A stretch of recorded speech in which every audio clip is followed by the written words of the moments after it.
Olá, meu amigo e minha amiga, sejam bem-vindos ao nosso Portal do José, iniciando o nosso primeiro encontro neste domingão, nesses tempos de muitas turbulências mundo afora, que afetam o nosso país, mas, além das turbulências que nós temos no Brasil, nós temos peculiaridades que chamam a atenção não só das pessoas que estão antenadas com os acontecimentos da vida política no Brasil e no mundo, mas das pessoas em comum, como, por exemplo, a cirurgia do ex-presidente da República. Todos nós que temos aquilo que é chamado de empatia, nos preocupamos sinceramente quando alguém está passando por algum sofrimento, está passando por alguma dor, algum tratamento, alguma cirurgia, alguma dificuldade. Nós temos essa coisa que está dentro de nós. E nós exercemos voluntariamente algumas coisas que possam ajudar a uma pessoa a ter uma situação melhor naquela dificuldade. Mas essa é uma obrigação moral que nós nos impomos.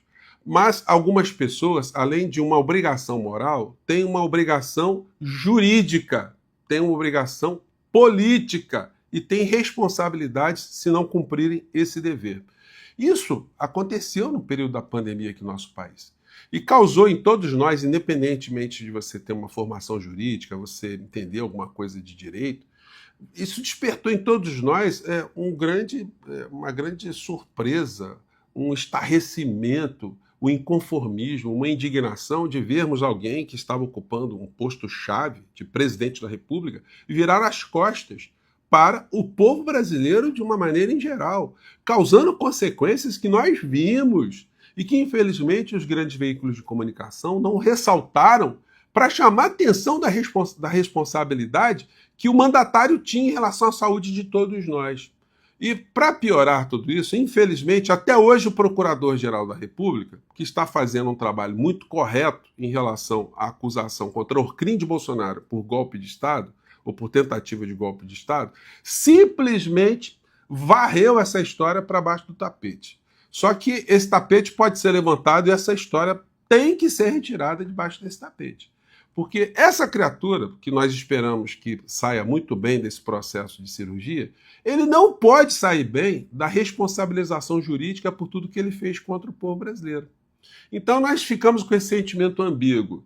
Porque alguém que desejou tanto mal a pessoas no nosso país, alguém que falou tanto sobre enalteceu tortura, enalteceu torturador, enalteceu torturadores, enalteceu sanguinários de fora do nosso país, alguém que virou as costas para as pessoas que estavam passando por doenças aqui no nosso país, alguém que menosprezou, alguém que desobedeceu deveres jurídicos, alguém que quis eliminar adversários, que ofendeu mulheres, que menosprezou crimes praticados contra mulheres quando ele se colocou em algumas situações de muita agressividade. Essa figura se apresenta hoje tentando despertar uma espécie de comiseração pública, algo que já vem dos tempos bíblicos, quando fala dos mendigos, fala de leprosos, enfim, de pessoas que se colocavam naquela condição. Essa é uma questão que mexe com a humanidade de uma maneira geral e cada cultura tem uma forma de enxergar alguém que está isolado pedindo algum tipo de esmola, algum tipo de apoio. Em algumas sociedades essa pessoa é repudiada, ela é muito mal vista, e ela mesmo se enxerga na condição de muita desonra, de muita humilhação. Então ela fica ali, muitas, enfim, praticam atos absolutamente impensáveis, né, em função disso. Mas em sociedades como a nossa, em função das religiões, dos sentimentos de solidariedade, caridade, a gente faz alguma coisa para tentar remediar algum sofrimento alheio. E isso faz com que vigaristas, sabendo que existe uma parcela da sociedade que tem esse tipo de sentimento, que eles passem a utilizar desse sentimento como uma ferramenta para terem algum tipo de ganho. Ou ganho econômico e, de uns tempos para cá, ganho político. E se explica, e causa muita indignação, como é que alguém como a figura do ex-presidente da República ele se exponha tanto. Não num sentido, como a gente sempre vê, de pessoas que passam por doenças muito graves e se expõem, quando elas não precisavam se expor, numa situação que causa um desconforto maior para essas pessoas, porque elas acabam expondo uma intimidade, elas acabam mostrando uma fragilidade muito grande, mas elas fazem isso para ajudarem outras pessoas a superarem os mesmos dramas, para mostrar que é possível superar aquele drama, aquela doença. Agora, na figura do ex-presidente da República, não. Ele, em nenhum momento, ele coloca o que ele está passando dentro dessa perspectiva. É sempre apelando para as pessoas que têm algum sentimento que ele é um pobre coitado, que ele é um perseguido, que ele está somatizando, que ele está enfrentando tudo isso. Isso é muito claro nas publicações que ele faz durante esse período, nas aparições, que são absolutamente indignas alguém se colocar nesse tipo de posição. Né? Bom, vou conversar com vocês sobre mais alguns aspectos do que está acontecendo, trazer aqui outros elementos também.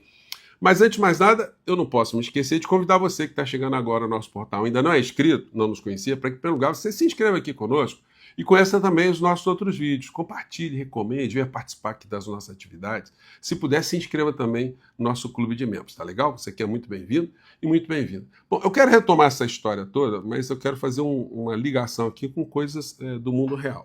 Bom, nós comentamos aqui no nosso portal essa história aqui, que o ministro Alexandre de Moraes abriu prazo de 5 dias, né, para que os membros da Orcrim de Bolsonaro se manifestem. Coincidentemente, ele teve esse problema aí, né, que não é mentira. O problema também, se a figura estiver fazendo esse teatro todo, movimentando essa estrutura toda aí, gente, realmente é coisa para o Oscar, né? Então, vamos afastar isso aí, vamos acreditar que tudo está acontecendo assim mesmo. Agora, a intensidade dessa história é que está sendo legitimamente questionada pelas pessoas. As pessoas têm o direito de questionar.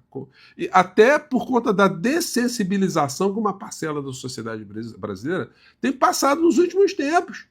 Alguém que menosprezou tanto a vida alheia, que submeteu tantas pessoas ao negacionismo da ciência, que causou fatalidade para muitas pessoas, essa pessoa hoje está pedindo um apoio, é complicado, né? Bom, alguns jornais continuam a levantar nas entrelinhas suspeições a esse processo lateral que está acontecendo para responsabilizar o criminoso maior da nação. Hoje tem uma coluna aqui na Folha de São Paulo, com esse título aqui, me desculpem, gente, bem vagabundo, tá? Bem vagabundo. Porque sempre levanta alguma suspeição sobre o que o ministro Alexandre de Moraes está fazendo em relação a essa Orcrim. Gente, o ministro Alexandre de Moraes não é Sérgio Moro. Sérgio Moro e Deltan Dallagnol, a dupla dinâmica, são dois ignorantes no direito, por incrível que pareça, muita gente baixar esse absurdo, mas são dois ignorantes, são dois tapados. Eu fico vendo agora o Dallagnol, gente do céu, como é que esse cara passou no concurso público? Esse cara foi procurador da República. É inacreditável. Bom, mas ele levanta isso aqui: Moraes não intima testemunhas de defesa e deixa lacuna para acusados por golpe. Não tem lacuna nenhuma, Folha de São Paulo. O Código de Processo Civil prevê que as testemunhas elas podem ser intimadas ou não podem ser intimadas. Quando elas são testemunhas do juízo, por exemplo, o juiz quer escutar, o juiz quer ver a testemunha, quer saber, aí sim, ele faz uma intimação. Mas quando a testemunha é da defesa, a obrigação é da defesa, porque a defesa é ampla, geral e restrita. Agora, a defesa não pode fazer desse direito de levar testemunha ou testemunhas uma ferramenta para atrasar o processo. Colocar testemunhas improváveis, testemunhas de muitas dificuldades para serem identificadas, alcançadas ou serem conectadas. Então, isso não tem nem nada de ilegal no meio dessa história. Mas a Folha levanta, né? Deixa a lacuna, não tem lacuna nenhuma. Enfim, mas sempre colocando uma suspeição, né? Eu queria sublinhar isso aí. Bom, a cirurgia do Bolsonaro, todos nós estamos vendo aí. Enfim, e aí ele publicou o seguinte, fazendo mais aqui a tal da comiseração, né? Só para esclarecer aqui, gente, a comiseração, ela está prevista no nosso ordenamento. Alguém que se apresenta assim, olha só. É contraditória ou não é a situação? Alguém que está muito doente aparecer com todo mundo sorrindo, gente, como se estivesse ali com o macaco Tião. É um negócio assim que, eu não sei, não bate, né? As coisas não funcionam. Aqui na lei de contravenções penais, tem o artigo 60, que fala de mendicância, mendigar por ociosidade ou cupidez. Prisão simples de 15 dias a 3 meses. Parágrafo único, aumenta-se a pena de 1/6 a 1/3 se a contravenção é praticada. A. De modo vexatório, ameaçador ou fraudulento, mediante simulação de moléstia ou deformidade, ou em companhia de alienado ou menor de 18 anos. Então, gente, a nossa legislação penal, ela já previa esse tipo de comportamento das pessoas buscarem, através da comiseração pública, algum tipo de vantagem. O artigo 247 do Código Penal diz aqui: permitir alguém que menor de 18 anos, sujeito ao seu poder ou confiado à sua guarda ou vigilância, inciso 4º, mendigue ou sirva a mendigo para excitar a comiseração pública. Claro que aqui está direcionada a um menor de 18 anos, mas o fato, quer dizer, a essência, se aplica também a pessoas, né?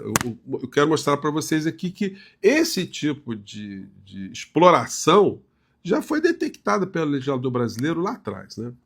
E aí é o seguinte, as filas continuarão a andar. E felizmente eu estou vendo aqui que mais pessoas estão abordando algo que eu já tenho denunciado desde o comecinho, quando surgiu essa história de pele da anistia, que eu fui ler o texto, eu falei, gente, esse texto é absolutamente inconstitucional e ele visa proteger a figura do inelegível.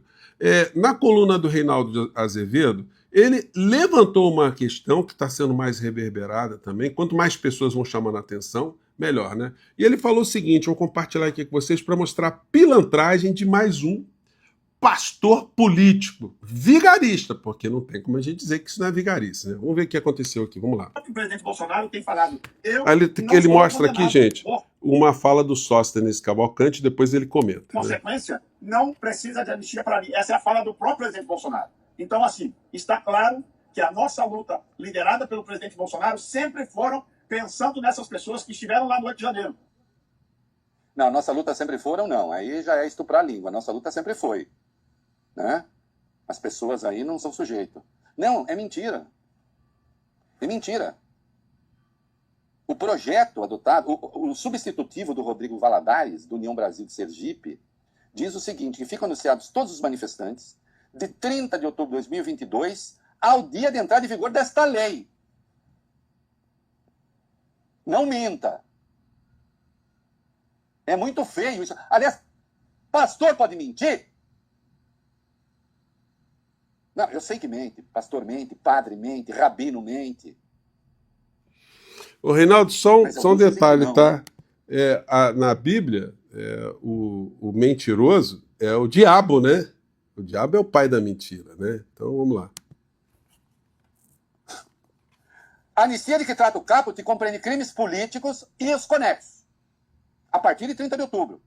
Consideram-se conexos, para efeito desse artigo, qualquer crime de qualquer natureza relacionado com crime político ou praticado por motivação política. Mas quem são essas pessoas? As que participarem em manifestações de que trata o caput abrange também financiamento, a organização e o apoio de qualquer natureza. É um vomitório isso aqui. Vomitório. Que tem colunista babaca engolindo. Ou sem vergonha. Ou é babaca ou é sem vergonha.